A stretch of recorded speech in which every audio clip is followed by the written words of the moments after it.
اس لیے یہ یہودی قوم مسلمانوں سے دشمنی رکھتی ہے، بلکہ ان کے پاس جو ہے ایک اصطلاح ہے جس کو وہ لوگ کہتے ہیں جینٹائل یا گویم۔ جینٹائل یا گویم کی اصطلاح ان کے پاس چلتی ہے، جس کا مطلب ہوتا ہے غیر یہودی، یعنی جو بھی غیر یہودی ہے وہ ہر غیر یہودی سے دشمنی رکھتے ہیں۔ تو یہودی جینٹائل جتنے بھی ہوتے ہیں ان تمام جینٹائل سے نفرت کرتے ہیں، خاص طور سے مسلمانوں سے ان کی نفرت ہے، اور مسلمانوں سے ان کی دشمنی ہے، اور مسلمانوں سے دشمنی اور مسلمانوں سے نفرت ہی کا نتیجہ ہے کہ وہ لوگ نبی کریم صلی اللہ علیہ وسلم کے زمانے سے لے کر آج تک پوری دنیا سے مسلمانوں کو ختم کرنا چاہتے ہیں، اور اسلام کا اس دنیا سے صفایا کرنا چاہتے ہیں۔ نبی کریم صلی اللہ علیہ وسلم کے زمانے میں بھی انہوں نے کئی طرح کی سازشیں کی تھی۔ انشاءاللہ جیسے جیسے ہماری یہ سیریز آگے بڑھے گی میں تفصیلاً ان تمام چیزوں کو بتاؤں گا کہ نبی کریم صلی اللہ علیہ وسلم کے زمانے میں ان لوگوں نے کس طرح سازشیں کی تھی، نبی کریم صلی اللہ علیہ وسلم کو نعوذ باللہ قتل کرنے کی، اور صحابہ اکرام کو ستانے کی، اور اسلام کو اس دنیا سے مٹانے اور اسلام کا اس دنیا سے صفایا کرنے کی، جس طرح سے ان لوگوں نے نبی کریم صلی اللہ علیہ وسلم کے زمانے میں سازشیں کی تھی، آج اس سے بھی زیادہ ان کی سازشیں ہیں، اور ویسی ہی سازشیں یہ لوگ آج مسلمانوں کو ستانے کے لیے کرتے ہیں، اور اسلام کا اس دنیا سے صفایا کرنے کے لیے ایسی سازشیں وہ لوگ آج بھی کرتے ہیں۔ تو ان کی یہ جو سازشیں ہیں یہ سازشیں آج سے نہیں ہیں، یہ بہت پرانی سازشیں، بہت پرانی سازشیں ہیں۔ اس قوم کو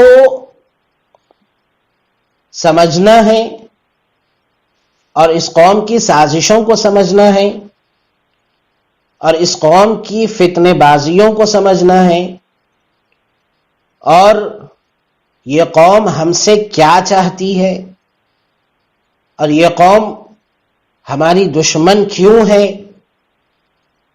اور اس قوم کے فتنوں سے ہم کو اپنے آپ کو کیسے بچانا ہے، ان ساری چیزوں کو اگر ہم سمجھنا چاہتے ہیں تو پھر ہم کو اس قوم کو سمجھنا پڑے گا۔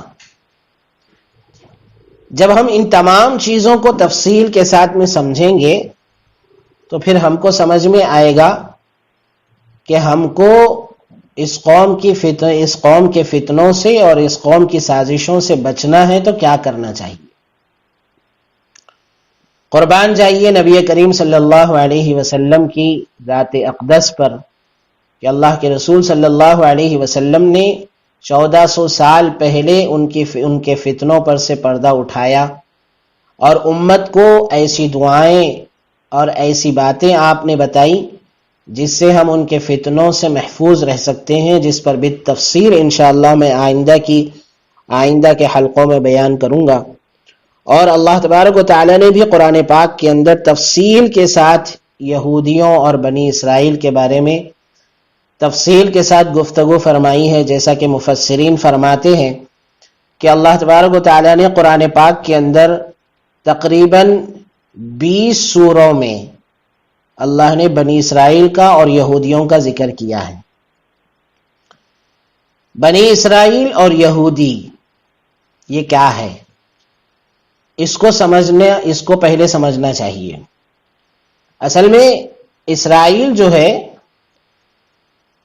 یہ بنی اسرائیل کا جو لفظ ہے یہ 2 چیزوں سے مل کے بنا ہوا ہے، ایک ہے بنی اور ایک ہے اسرائیل۔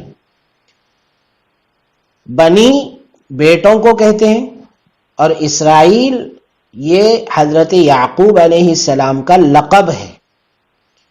یعقوب علیہ السلام کا نام تو یعقوب تھا، لیکن ان کا لقب جو تھا وہ اسرائیل تھا۔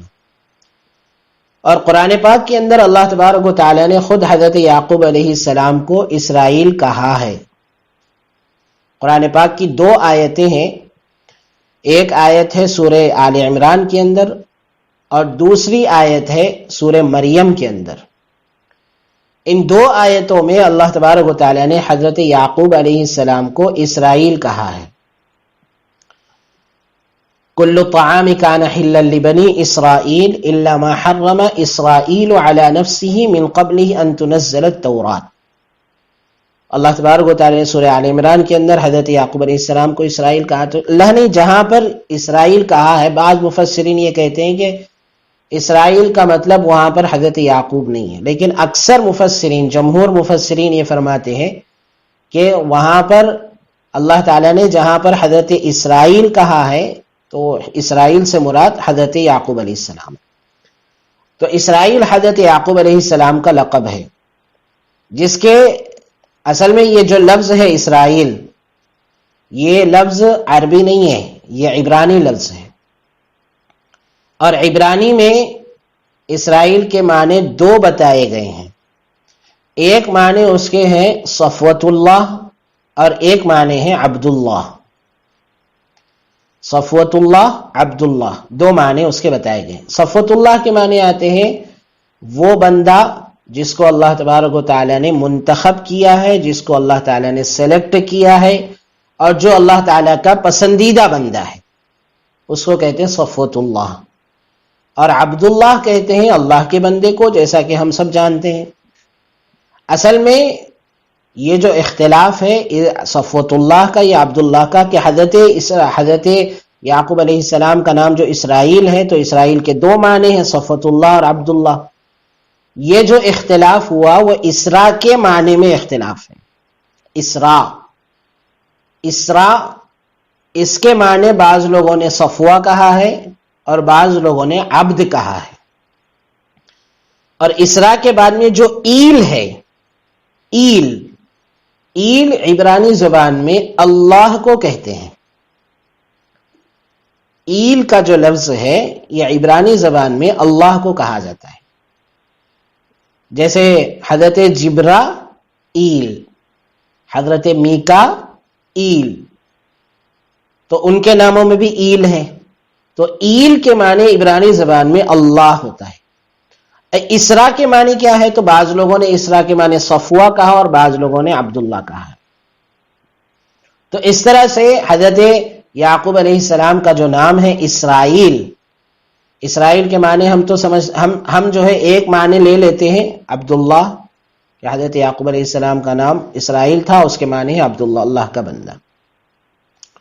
اور بنی اسرائیل کا مطلب یہ ہوا کہ اسرائیل کے بیٹے، یعنی حضرت یعقوب علیہ السلام کے بیٹے. تو بنی اسرائیل کا مطلب ہے حضرت یعقوب علیہ السلام کے بیٹے. حضرت یعقوب علیہ السلام کے 12 بیٹے تھے. حضرت یعقوب علیہ السلام کے جو تھے وہ 12 بیٹے تھے. وہ 12 بیٹوں سے جو نسل چلی، اس نسل کو بنی اسرائیل کہا جاتا ہے. ایک ایک بیٹے کی ایک ایک نسل تھی، ایک ایک بیٹے کا ایک ایک قبیلہ تھا.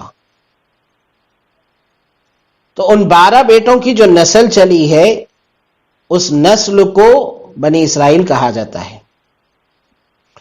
سب سے پہلے ہم یہ معلوم کر لیں کہ حضرت یعقوب علیہ السلام کون ہے. حضرت یعقوب علیہ السلام حضرت ابراہیم علیہ السلام کے پوتے ہیں. اللہ تبارک و تعالیٰ نے قرآن پاک کے اندر خود فرمایا ہے وَوَهَبْنَا لَهُ إِسْحَاقَ وَيَعْقُوبَ نَافِلَةً، کہ ہم نے حضرت ابراہیم علیہ السلام کو اسحاق دیا اور یعقوب دیا. یعنی یعقوب علیہ السلام پوتے ہیں حضرت ابراہیم علیہ السلام کو. ابراہیم علیہ السلام کو تو ہم سب جانتے ہیں، دنیا کے سب سے پہلے موحد اور سب سے پہلے توحید کی آواز بلند کرنے والے انسان حضرت ابراہیم علیہ السلام. مفسرین نے لکھا ہے کہ حضرت ابراہیم علیہ السلام کے 8 بیٹے تھے، اور بعض لوگوں نے کہا کہ 4 بیٹے تھے. بعض لوگوں نے 4 بیٹے کہا حضرت ابراہیم علیہ السلام کے، اور بعض لوگوں نے 8 بیٹے کہا ہے. جن میں سے 4 بیٹوں کے نام تو مجھے یاد ہے، حضرت اسماعیل، حضرت اسحاق اور مدائن، یہ 4 بیٹے تھے۔ بعض مفسرین نے کہا کہ 8 بیٹے تھے، اور حضرت ابراہیم علیہ السلام کی 3 بیویاں تھیں، حضرت ہاجرہ، حضرت سارہ اور ایک تھی قطورہ۔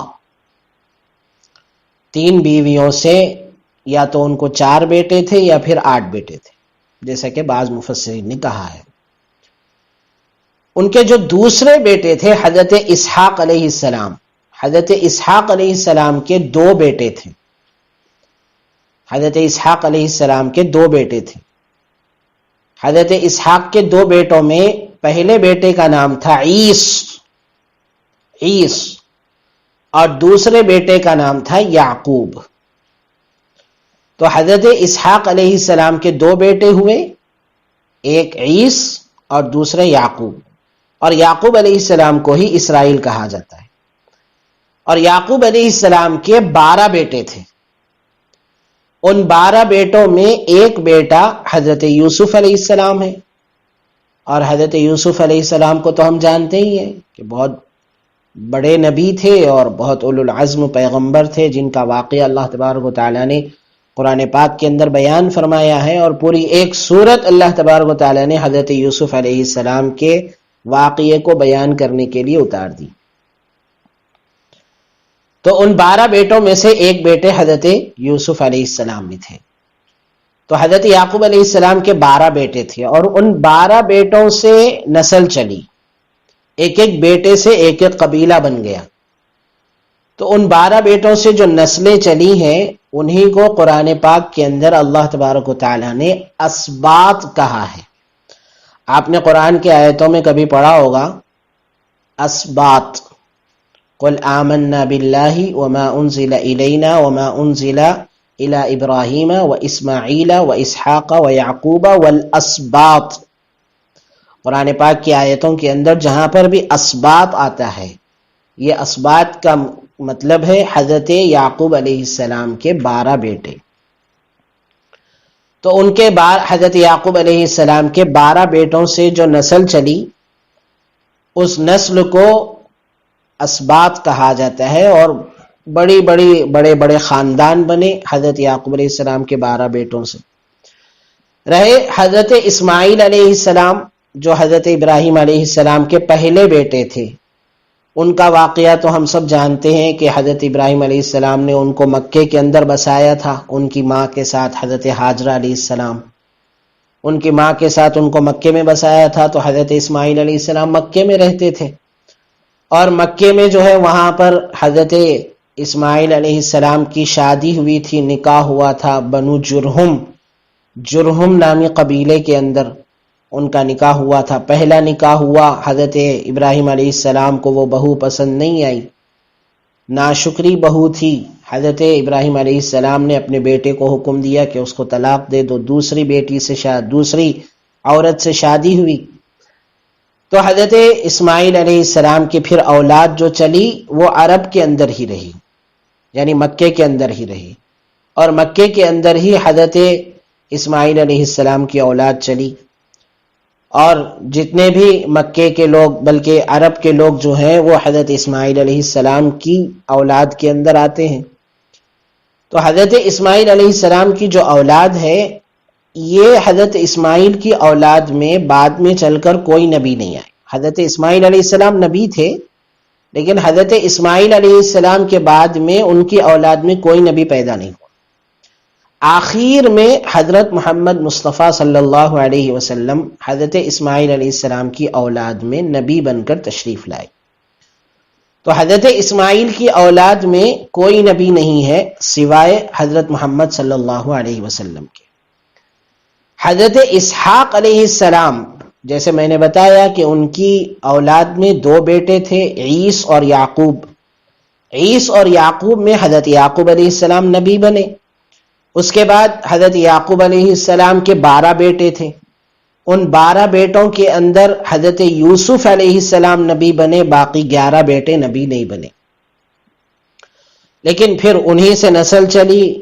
اللہ تبارک و تعالی نے انہی کے خاندان میں یعنی حضرت یعقوب علیہ السلام کی اولاد کے اندر بہت سارے نبیوں کو پیدا فرمایا اور بہت سارے بادشاہ بھی ان کی اولاد میں پیدا ہوئے۔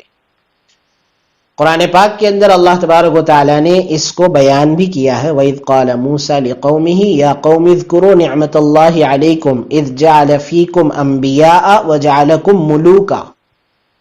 اللہ تبارک و تعالیٰ نے قرآن پاک کے اندر اس نعمت کا ذکر فرمایا کہ اللہ تعالیٰ نے تمہارے خاندان کے اندر بہت سارے نبیوں کو پیدا کیا اور بہت سارے بادشاہوں کو اللہ تعالیٰ نے پیدا کیا۔ تو حضرت اسحاق علیہ السلام کی اولاد میں بہت سارے نبی پیدا ہوئے اور بہت سارے بادشاہ پیدا ہوئے، لیکن حضرت اسماعیل علیہ السلام کی اولاد میں کوئی نبی پیدا نہیں ہوا، بس آخر میں ہمارے اور آپ کے آقا حضرت محمد مصطفیٰ صلی اللہ علیہ وسلم پیدا ہوئے۔